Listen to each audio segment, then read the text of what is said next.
2023 ஜூலை மாதம் சுவிஸ் நாட்டுக்கு எங்களுடைய உறவினர் வீட்டுக்கு சென்றிருந்த நாங்கள்.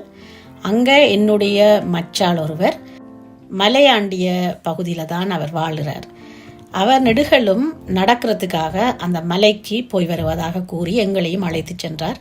முதலில் நாங்கள் கொஞ்சம் பஞ்சிப்பட்டோம். என்றால் பிரான்ஸ் நாட்டில் அதுவும் பாரிஸை ஆண்டி இருக்கிற நாங்கள் நடக்கிறது மிக குறைவு, தமிழராகிய நாங்கள் மட்டும். சரி, பிள்ளைகளோட கொஞ்சம் நேரத்தை உலாவ செல்லலாம் என்று சொல்லி அந்த மலைப்பகுதிக்கு முதல்ல நிறைய தூரம் ஏற்றி கொண்டே போனார். ஏறி நாங்கள் களைச்சி போயிட்டோம். என்னடா இது என்று பார்த்துட்டு இறங்கி வர்ற ஒரு பகுதியில் அந்த மலைக்கு சென்று வர மக்கள் சாப்பிடுவதற்காக அந்த வழி நெடுகவும் மரங்கள், அதாவது பழ மரங்கள் நட்டு வச்சிருந்தார்கள்.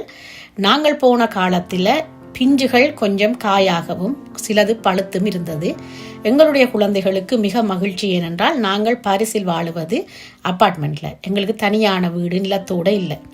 அவர்களுக்கு இப்படி மரங்கள்ல இருந்து கனிகளை பறித்து சாப்பிட்றதில்ல. நிறைய மகிழ்ச்சியாக இருந்தது. அந்த மாலை நேரம் எங்களுக்கு உண்மையிலேயே ஒரு இனிமையான நேரமாக இருந்தது.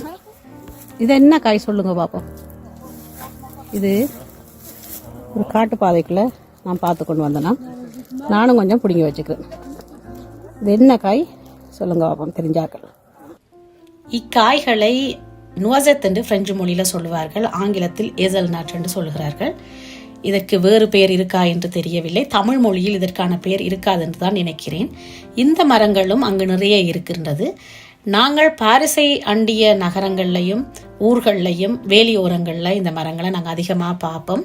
இதில் என்ன பகுடி என்று சொன்னால், என்னுடைய மச்சாளுக்கு இது என்ன காய், இது சாப்பிட்றதா எதுவுமே தெரியவில்லை. நாங்கள் சொல்லித்தான் அதுவா இது என்று சொல்லிட்டு அதில் பறித்து சாப்பிட தொடங்கினோம்.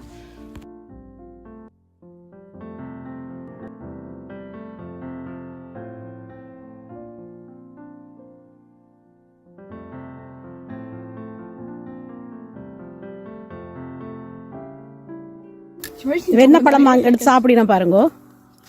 சரியான கள்ளர்கள். சரியா, மலையேற விட்டா உள்ள மரத்துல எல்லாம் குரங்குகள் மாதிரி பாஞ்சு புடுங்கி என்ன பழம் பண்ணு பாருங்க.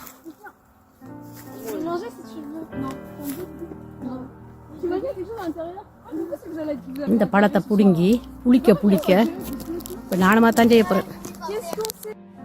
இதுல பச்சை நிறம் சிவப்பு நிற பிளம் மரங்களும் நிறைய இருந்தது. அரசாங்கம் தம்பி களவெடுக்காத, இந்த ஏணி வச்சிருக்கேன் ஏறி புடுங்கு என்று சொல்லி பாதுகாப்பை கருதி, ஏண்டா இங்க வந்து பாதுகாப்பை கருதி இந்த இயற்கை காட்சியை பாருங்க. என்ன அழகான இயற்கை காட்சி. சூரியன் மறைகிறது என்ற கண்ணில பிடிக்கிறத உங்களுக்கு வீடியோவில் எனக்கு காட்டலாம் இருக்குது. உண்மையிலே கண்ணால நான் ரசிக்கிறத இந்த டெலிஃபோனுக்குள்ளே என்னால் எடுக்கலாம் இருக்குது. சூரியன் மறைகிற ஒரு அற்புத காட்சி. அவங்க அதையெல்லாம் ரசிக்காமல் இந்த புளி மாங்காய் மாதிரி இருக்கிற ஒரு மரத்தில் இந்த குயினோ பழத்தை, இந்த இப்படி ஒரு குயினோ பழத்தை பச்சைக்காய் சும்மா சொன்னோம் இது ஃப்ரீயாக சாப்பிடலாமான்னு சொல்லிச்சிடும். ஃப்ரீயாக சும்மா ஃப்ரீ இல்லைன்றாலே நாங்கள் பிடுங்குவோம். இதுக்கு ஃப்ரீயாக பிடுங்கலாம்னு சொன்னோன்னே இங்கே மரத்தில் ஏறி இந்த காயை பாருங்க. எங்களோட ஊரில் விளாட் மாங்காய் மாதிரி இது பழம், இது பச்சை பழம், குயினோ, பிரெஞ்சில் குயினோண்டுவாங்க. எனக்கு மற்ற மொழிகளில் இதுக்கு என்ன பேருன்னு தெரியாது. திருட்டு மாங்காய் சாப்பிட்ற ருசி போல திருட்டு பழங்கள் பிடுங்கி சாப்பிட்றது ருசி தான். நிறைய காய்ச்சி இருக்குது. இப்போ பகுதி என்னென்னா நாங்கள் நாளைக்கு வலிக்கிட்டுருவோம், இல்லைண்டா அப்படி ஒரு 2 ரூபாய்க்கு எடுத்துருவோம். புடுங்கினோம்டா ஊறுகாய் போட்டு டக்குனு வித்துடலாம்.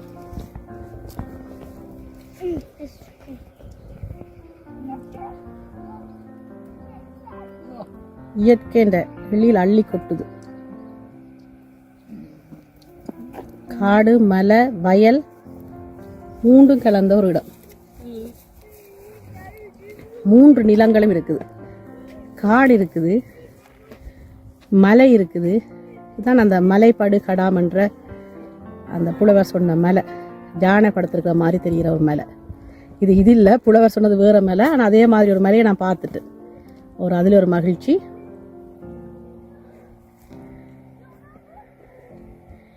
மூன்று நிலங்களும் கடல் மட்டும் இல்லை, நானிலங்களில் ஒன்று குறைச்சல். ஒரு ஏற்றத்தில் ஏற போகிறோம். நாங்கள் மலையாள ஏறி இறங்கி மறுபடியும் ஏற போகிறோம். எங்கே ஏற போகிறோமோ தெரியாது. பாதி ஆவி வெளியில் வந்துடுது, மீதி ஆவியை எடுத்துட்டு நம்ம போலாம் கிடக்குது. உயிரோடு இருந்தால் உங்களுக்கு மற்ற வீடியோவை செய்கிறேன்.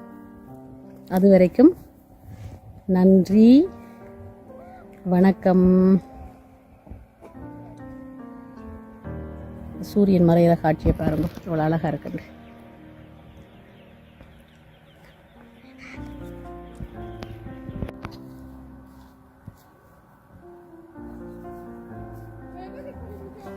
சூரியன் மறைகிற அற்புத காட்சி. அங்கே கடலில் மறைகிறத நான் பார்த்தேன். போன மாதம் ஃப்ரான்ஸில் பூத்தான் என்ற இடத்துல கடற்கரைக்கு போயிருக்கேன். அந்த சூரியன் மறைகிற காட்சி எங்களுக்கு அந்த காட்சி சரியாக பிடிக்கலாம் போயிட்டுது. என்னென்னா அன்றைக்கு கொஞ்சம் குளிர்காலமாக இருந்தது. இன்றைக்கு மலையில் சூரியன் மறைகிற காட்சி.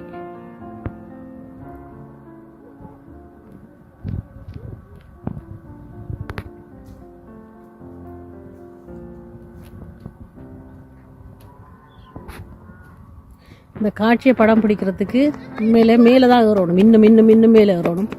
அவ்வளோ தூரம் ஏறினா பிறகு என்னால் இறங்க இயலாது. ஏறி போகலாம். இந்த ஏறுற வழியெல்லாம் பழமரங்கள், ஒவ்வொரு பழமரங்களும் வச்சிருக்கணும்.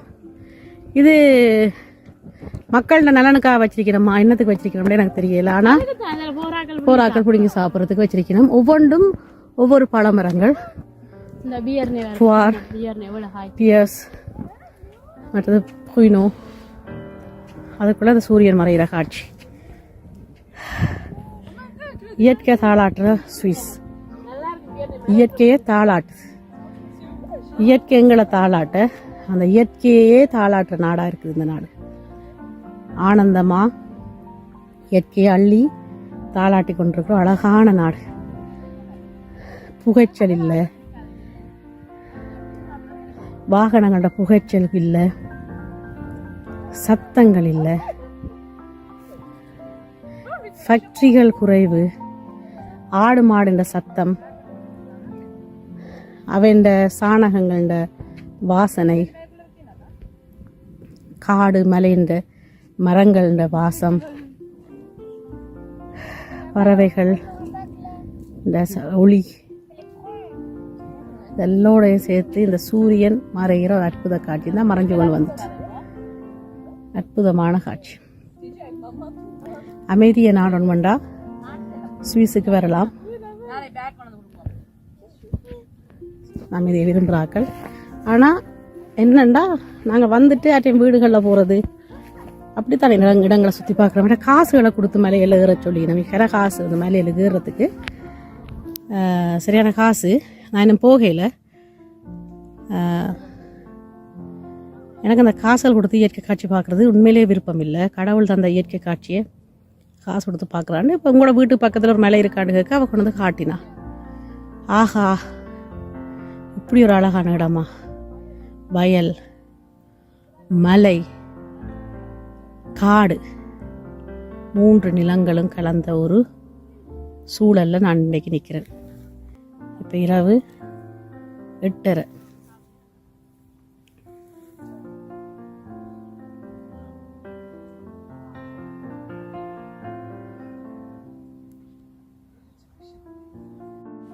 இரவு 9 மணி வரைக்கும் அந்த மலையில் நேரம் போனதே தெரியாமல் இயற்கை எழிலோட, அழகான காட்சிகளோட, இனிமையான பறவைகளின் ஓசைகளோட, ஆடு மாடு என்ற பலவிதமான விலங்குகளையும் பார்த்து ரசித்து கொண்டு வீடு திரும்பினோம்.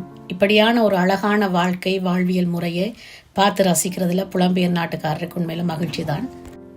ஆனால் இப்போ ஊர்களில் ஈழத்தில் இருக்கிறார்கள் இதை பார்த்துட்டு ஆகா நல்ல அருமையான இடங்கள் என்று எண்ணிடக்கூடாது. என்ன பிரச்சனைன்னு சொன்னால் இந்த எழிலெல்லாம் கோடை காலத்தில் தான் நல்லா இருக்கும். இந்த குளிர்காலத்தில் பனிகாலத்தில் இந்த மலைகள் எல்லாம் ஏறி இறங்குறது மிக கொடுமையான விடயமாக இருக்கும். என்னுடைய மச்சாள் இந்த மலைக்கு அருகில் இருக்கிற ஒரு மருத்துவமனையில் தான் பணியாற்றி கொண்டிருக்கிறார். அப்போ அந்த மருத்துவமனைக்கு இந்த மலையால் தான் சென்று அவள் வேலைக்கு போகணும். மிக கடினமான ஒரு கஷ்டமான நிலையாக இருக்கும் அந்த குளிர்காலத்தில். கோடை காலத்தில் எவ்வளவுக்கு அழகாக இருக்குதோ அதற்கேற்ற மாதிரி குளிர்காலத்தில் இங்கே மிக கொடுமையான குளிர்காலமாக இருக்கும். அதுக்கும் சுவிஸ் நாட்டை பற்றி சொல்லவே தேவையில்லை. குளிருக்கு பேர் போன நாடு சுவிஸ் நாடு. மிக கடுமையான குளிர். ஐரோப்பாவில் சுவிஸ் அதை அண்டிய அங்காள அந்த போலோந்து அந்த பக்கங்கள் எல்லாம் மிக கடுமையான குளிர் இருக்கும். என்றாலும் இந்த கோடை காலம்தான் புலம்பெயர் நாட்டில் வாழ்கிற எங்களுக்கு மிக மகிழ்ச்சியான காலமாக அமைஞ்சிருக்கு.